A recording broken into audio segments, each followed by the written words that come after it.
बस आपकी चतुरता इसी में कि प्रभु के स्थान में केवल प्रभु रहने चाहिए, ये आप देख लीजिए। इसकी पहचान है कि जब वो प्रभु से बढ़कर कोई वस्तु बना के माया भेजेगी तो प्रभु को भूल जाओगे आप। आपकी दृष्टि में जहां प्रभु से बढ़कर हुई तहां प्रभु को भूल जाओगे। प्रभु को भूल गए तो अभी आपकी भक्ति बहुत ही कमजोर है।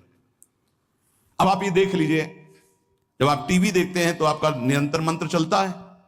जब आप किसी से बात करते हैं तो वृत्ति भगवान में होती है नहीं। जब आप भोजन करते हैं तब वृत्ति भगवान में होती है। जब आप चल रहे होते हैं तो वृत्ति कहां होती है?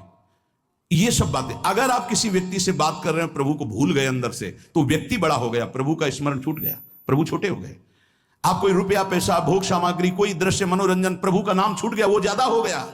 किस कोटि के भक्त हो? माया के एक प्रापंचिक विषय में इतनी सामर्थ्य आ गई को भगवान को भुलवा दिया। बाजार में घूम रहे हो, सब कुछ देख रहे हो, लेकिन मंत्राकार वृत्ति विजयी। कोई व्यक्ति सामने है, उससे बात कर रहे हो, लेकिन भाव में एकदम भरे हुए, एकदम भगवान का विस्मरण, एक सेकंड का विजयी। अच्छे अच्छे पदार्थ सामने रखे हैं, खा रहे हो, लेकिन चिंतन प्रभु में विजयी। विषयाम गृहणंत मुंचंतुआ, ए भगवत पार्षद हो, कोई साधारण नहीं हो तुम, भगवत अंश हो, भगवत पार्षद हो, अपने स्वरूप को पहचानो, जागो। ये माया तुम्हें परास्त नहीं कर सकती, तुम स्वयं परास्त होना सीख गए हो, इसलिए परास्त हो रहे हो। तुम्हें कोई परास्त नहीं कर सकता। भगवत शक्ति संपन्न हो, भगवत अंश हो। हमारी बात को समझना, यहां कितना छोटा स्वरूप भगवान का बना लिया गया कि खान पान की थोड़ी सामग्री भगवान को भुलवा सकती है। एक साधारण प्रियता वाला व्यक्ति भगवान को भुलवा सकता है। वो अपना स्थान इतना जोर कर लेगा, प्रभु भूल जाएंगे। कौन, कैसे भक्त हो? अरे जिनके एक इच्छा मात्र से ब्रह्मा विष्णु महेश सृजन पालन संहार करते हैं, वो हमारे प्रभु हैं, स्वामी हैं।